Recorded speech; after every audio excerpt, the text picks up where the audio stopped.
상장 폐지 앞두고 널뛰는 우선주 주가, 이 부분에 대해서 오늘 이슈 읽어주기 시간에서 알아보겠습니다. 네, 지난달부터 사실 우선주 주가가 또다시 좀 널뛰는 그런 모습들을 기록하고 있는데, 일단 우선주에 대한 개념부터 좀 저희 정리해 볼까요? 네, 우선주에 대해서는 예전에도 한번 저희가 다뤘던 적이 있었는데요. 다시 한번 좀 간단하게 말씀을 드려보자면, 종목 뒤에 이제 우라고 붙어 있으면 네. 우선주라고 생각을 해주시면 될 것 같고요. 우선주는 이제 보통주와는 다르게 의결권이 없습니다. 대신에 이제 보통주보다 배당을 조금 더 많이 받을 수 있다라는 좀 장점이 있고요. 그리고 가격도 주당 가격도 보통주보다는 낮기 때문에 네. 좀 이런 부분에서 좀 의결권은 없지만 배당을 많이 받고 싶은 분들이 이제 우선주를 매수하시는 쪽으로 많이 가시는데요. 따라서 이제 투자자들 입장에서는 낮은 가격대 그리고 배당의 매력이 있지만 네. 또 이제 기업 입장에서는 아무래도 그 의결권이 없기 네네. 때문에 훨씬 더 이제 대주주의 지분 희석 이런 거 없이도 자금을 조달할 수 있다라는 장점이 있습니다. 근데 우리가 이제 방금도 말씀해 주셨다시피 우선주가 굉장히 급등락을 네. 하고 있잖아요. 그래서 오늘 좀 이 부분에 대해서 이야기를 해보려고 해요. 네, 그렇군요. 우선주 이전에 이제 삼성중공 우선주가 네. 과거에 이제 상한가를 몇 번 맞아요. 기록하는 등 굉장히 좀 주가가 많이 흔들렸던 현상들이 있었던 것 같은데, 우선주가 좀 어떨 때 움직이는지도 궁금하고요. 네. 이번에 우선주들이 이렇게 또 계속해서 좀 많은 종목들이 상장 폐지 예정이다라는 이야기가 들리는데, 이 부분은 왜 그럴까요? 우리가 뭐 보통주도 어떤 기준이 미달이 되면 상장이 폐지가 그쵸? 되는 것처럼 네. 우선주도 어떤 기준이 미달이 되면 이제 상장이 폐지가 되는 그런 절차를 밟게 되는데요. 사실 우선주 같은 경우에는요, 기준이 몇 년 전에 강화가 됐습니다. 네. 말씀해 주신 것처럼 2020년도에 뭐 우선주 과열 급등 현상들이 생겼던 바가 있었거든요. 특히 이제 말씀해 주신 것처럼 그 당시에 뭐 2만 원에서 5만 원 사이에서 거래가 되던 삼성중공 우가 뭐 10연속으로 상한가를 기록하면서 90만 원, 96만 원까지 돌파했던 적도 있었어요. 네. 삼성중공 우뿐만이 아니라 그 당시에 다양한 우선주들이 굉장히 단기적으로 급등하는 모습들을 보여줬었는데요.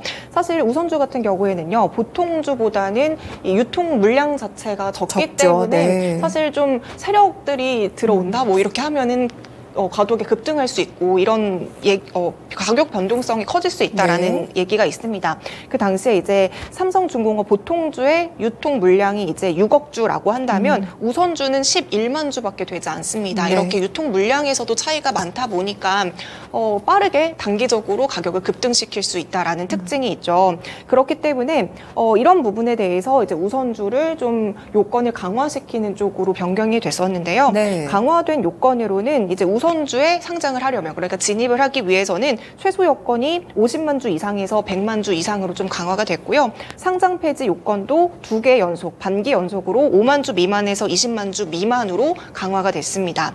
이 강화된 요건이 유예 기간을 거쳐서 본격적으로 시행이 된 게 2021년 10월부터 이제 본격적으로 시행이 됐거든요. 아무래도 이제 요건이 강화되다 보니까 상장 폐지의 수순을 밟을 수 있는 그런 우선주들의 종목들이 더 많아지게 된 것 같고요. 그렇다 보니까 이번에도 상장 폐지 예정인 우선주들이 좀 무더기로 등장을 하게 된 것 같습니다.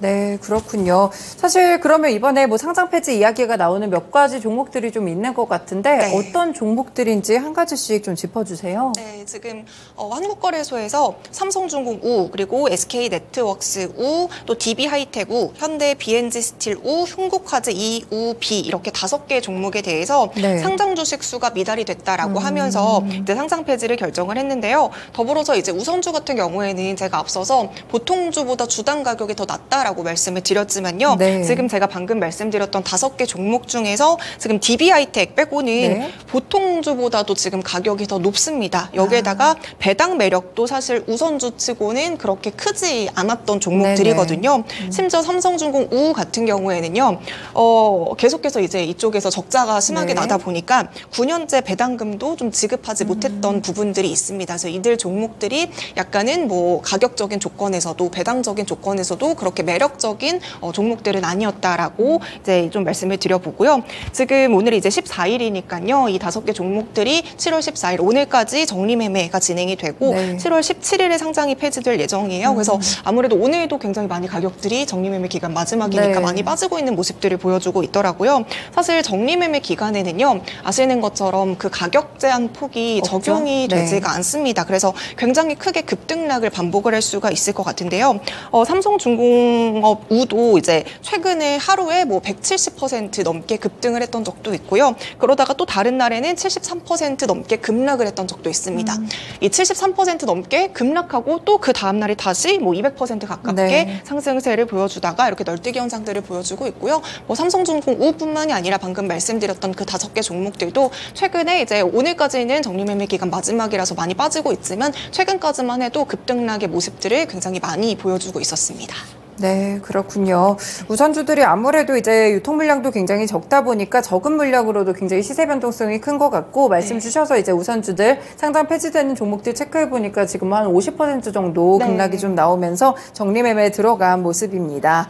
이렇게 또 상장 폐지인 예정인 종목들이 5가지 종목이라고 말씀을 주셨는데요. 이미 사실 작년에 관리 종목으로 지정이 됐던 것 같거든요. 이 기간 뭔가 개선되거나 그런 움직임들은 없었을까요? 네, 방금 제가 말씀드렸던 이 5개 종목 같은 경우에는요, 작년 말에도 이미 상장 주식수가 그 자격 요건에 미달이 되었었기 때문에 이미 뭐 관리 종목으로 지정이 된 바가 있습니다. 하지만 이제 그 작년 말에 그렇게 관리 종목으로 지정이 되고 지금 한 6개월이 넘는 시간들이 지나왔지만요, 여전히 자격이 요건이 미달이 됐고 결국에는 상폐가 확정이 됐는데요. 그래서 이런 모습들을 보고 이제 그 해당 기업들이 관리 종목에 지정이 됐는데도 이 긴 기간 동안 어떠한 조치를 취하지 않고 그냥 뭔가 방치시켰다라는 지적도 함께 나오고 있기는 합니다. 사실 이제 우선주의 경우에는요, 좀 이 상장 폐지를 면하기 위해서 우리가 기업들에서 취할 수 있는 방법이 이제 2가지로 정리를 해볼 수가 있을 것 같은데요. 결국에는 그 상장 주식 수를 늘리면 되는 거잖아요.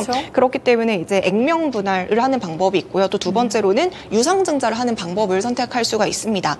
네, 일단은 이게 또 액면 분할, 뭐 유상증자 이게 뭐 한다고 이제 다 쉽게 되는 건 사실 아니고요.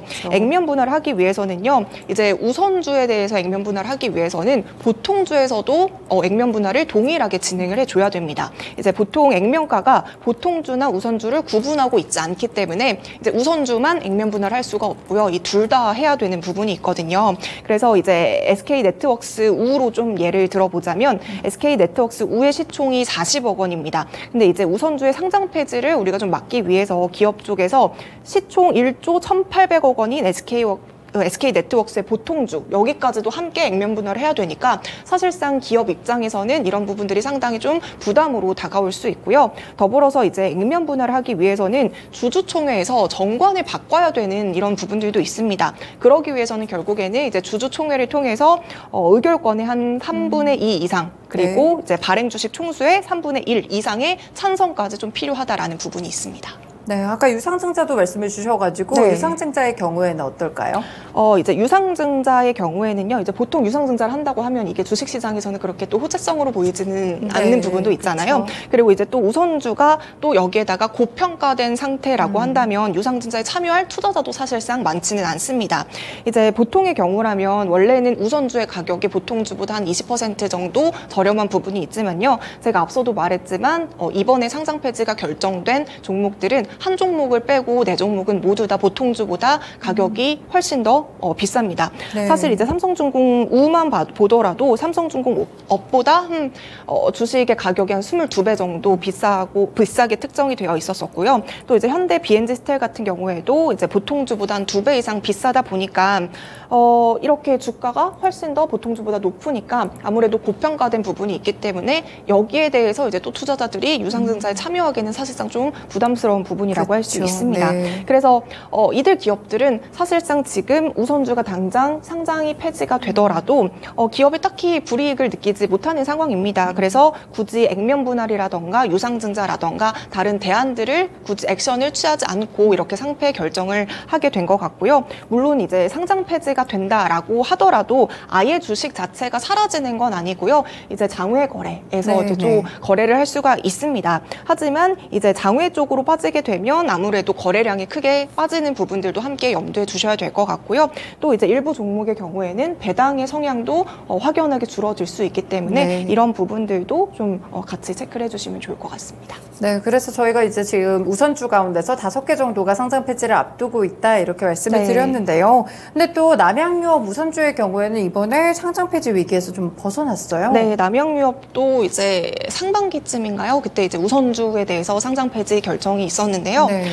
이제 당시에 남양유업 우선주의 발행 주식 총수가 16만 6천 주 정도가 됐어요. 이제 기준이 어찌됐건 제가 아까 20주라고 했으니까 네. 상장 폐지 요건에 그 기준에 미달하기 때문에 결국에는 이제 상장 폐지 종목으로 설정이 됐었는데요. 지난 2월에 관리 종목으로 지정이 됐고요. 결국에는 6월까지 이거를 해소하지 못하게 되면 상장 폐지 수순을 밟게 되는 과정을 거치게 될 예정이었습니다. 하지만 이제 남양유업 같은 경우에는요, 유상증자라는 방식을 통해서 이번에 네. 상장 폐지를 좀 면하게 됐는데요. 결국에는 이제 남양유업이 이번에 유상증자에 대해서 목적을 밝히면서 우선 주식 그 미달에 따른 상장 폐지 방지라고 이야기를 밝혔습니다. 네. 그러면서 이제 유상증자를 통해서 한 71억 8천만 원 정도를 모집을 했고요. 경쟁률도 한 130대 1로 나쁘지 않았던 것으로 보여지고 있어요. 이 덕분에 이제 남양유업 같은 경우에는 상장 폐지도 면하게 됐고 또 이로 인해서 한 70억 원 정도의 자금까지 좀 네. 받아볼 수 있게 되었습니다. 네, 그렇군요. 근데 사실 좀 약간 이번에 유상증자를 해가지고 우선주를 계속해서 좀 상장을 유지를 시키는 부분들에서 약간 또 의문이 드는 점이 네. 남양유업이 워낙 좀 시끄러운 기업이에요. 몇 가지 악재들 사건들이 맞아요. 좀 많았던 것 같은데 이와도 연관이 있을까요? 맞아요. 말씀해 주신 것처럼 남양유업이 한 매년마다 한 번씩 좀 시끄러운 네. 이슈들이 뉴스에 보도가 됐던 것 같습니다. 뭐 갑질 사건들도 있었고요. 또 코로나 시기에는 이제 불가리스가 뭐 코로나에 예방이 네네. 된다라고 하면서 그런 부분들도 있었고 또 여러 가지 사태가 있었는데요. 그러면서 이 남양유업이라는 브랜드에 굉장히 많이 이제 훼손이 됐던 이제 결정적인 계기들이 사실 많았습니다. 네. 그러면서 이제 국민들, 소비자들은 남양유업들의 제품을 불매 운동하자라는 운동까지 퍼지기 시작을 했었는데요. 이렇게 회사와 관련한 여러 가지 이미지를 훼손시키는 리스크뿐만이 아니라 사실 이제 원유 가격 상승이라던가 낙농업 악화 이런 과정에서도 남양유업의 적자가 해마다 좀 상승하는 적자폭이 커지는 문제들이 있었습니다. 앞으로도 이제 걸림돌이 될 만한 내용 같은 경우에는요, 이제 남양유업 전체 매출의 대부분을 차지하고 있는 게 우유라던가 분유라던가 네. 이런 쪽이에요. 결국에는 이쪽의 소비 계층이 유아동이라는 거죠. 하지만 이제 저출산 문제도 함께 겹치다 보니까 이 부분에 대해서 수요가 점점 줄어들 것이라는 것도 앞으로의 남양유업의 적자폭에 상당히 부정적인 영향을 미치는 요소입니다. 따라서 이번에 남양유업의 유상증자 결정이 결국에는 우선주에 대한 상장 폐지이면서도 네. 적자폭이 워낙에 컸다 보니까 이런 부분에 대해서 자금을 조달하려는 목적도 함께 가지고 있었다라는 이제 해석들도 함께 나오고 있고요. 결과적으로는 뭐 남양유업 입장에서는 상장 폐지도 왔고 자금도 수혈 받았기 네. 때문에 뭐 일석이조라고 볼 수 있겠습니다. 네, 그렇군요. 일단 다시 뭐 이야기로 돌아가서 5가지 종목들 오늘 우선주 정리매매 기간이라 그런지 네. 아까 말씀드린 대로 한 50% 정도 급락이 좀 나오고 있는 상황입니다. 아무래도 좀 늦게 진입을 하셨다든지 네. 혹은 이제 상장 폐지가 결정되기 바로 직전에 뭐 이렇게 결정을 하신 분들의 경우에는 손실이 좀 클 것 같은데요. 네, 맞습니다. 정리매매 기간에는요, 제가 앞서도 이제 가격 제한 폭이 없다라고 말씀을 드렸지만 여기에 더해서 이제 정리매매 기간에는요, 그 실시간으로 우리가 이제 네, 주식을 체결하는 그렇죠. 방식이 아니라 30분 동안 주문을 모아두었다가 한꺼번에 좀 체결을 하는 단일가 매매 방식이 적용이 되고 있습니다. 이렇기 때문에 이런 부분들을 또 악용해가지고 매수 주문을 이제 높게 넣었다가 이제 주가가 오르는 것처럼 뭔가 이제 물량이 쌓이는 것처럼 보이다가 갑자기 빼버리는 경우도 있기 때문에 이런 부분에 대해서도 약간 주의가 필요하다라는 우려들이 사실상 많이 나오고 있었거든요. 특히나 지금처럼 이제 정리매매 기간이 끝나갈수록 이 거래에 대한 가치는 점점점 떨어지게 되고요. 이미 투기성 자금 같은 경우에는 다 빠져나간 상황이기 때문에 결국에는 말씀해 주신 것처럼 약간 늦게 진입한 투자자라던가 뭐 폭등하는 시점에 매수를 하게 됐다라면 고스란히 손실로 좀 안게 되는 부분이 되는 것 같습니다. 제가 이제 이 우선주 사례를 좀 찾아보다 보니까요. 이게 우선주 사례는 아닌데 정리매매 기간에 네. 엄청나게 이제 폭등을 했던 사례가 있더라고요. 이걸 잠깐 말씀을 드려보자면 이제 2013년에 SY 코퍼레이션이라는 종목이 정리매매 기간에는 이제 이게 없으니까 천장과 네. 바닥이 없으니까 하루 만에 811만 9,900% 와, 네. 급등했다라고 해요. 저는 처음에 이게 800대라고 봤는데 881만 9,900%라고 하니까 800만 %가 급등하거든요. 그렇죠. 그러니까 뭐 코인도 이렇게까지 하루 만에 오르는 경우가 없다 보니까 이런 경우에도 뭐 물론 잘 하셔서 800만 %의 수익을 보셨다면 너무나도 기뻐할 일이지만 또 이제 또 급등락이 워낙에 심하다 보니까 이런 부분들은 아무래도 각별한 주의가 좀 필요할 것 같고요. 아무튼 이제 정리매매 기간에는 가격 제한 폭이 없기 때문에 이런 부분들에 대해서 좀 주의가 필요할 것 같습니다. 네, 이렇게 5가지 우선주가 상장 폐지를 좀 앞두고 있는데 저희 우선주에 대해서 어떤 의미인지 그리고 왜 상장 폐지가 됐는지를 함께 짚어봤습니다. 아무래도 물량 문제가 좀 컸던 것 같은데 이 우선주를 굳이 살리지 않고 상장 폐지까지 그대로 이어지는 이유까지 함께 분석을 해드렸으니까요. 투자하실 때 참고해 보시면 되겠습니다. 이렇게 일부 쉬운 이슈 읽어주기 시간 마칩니다.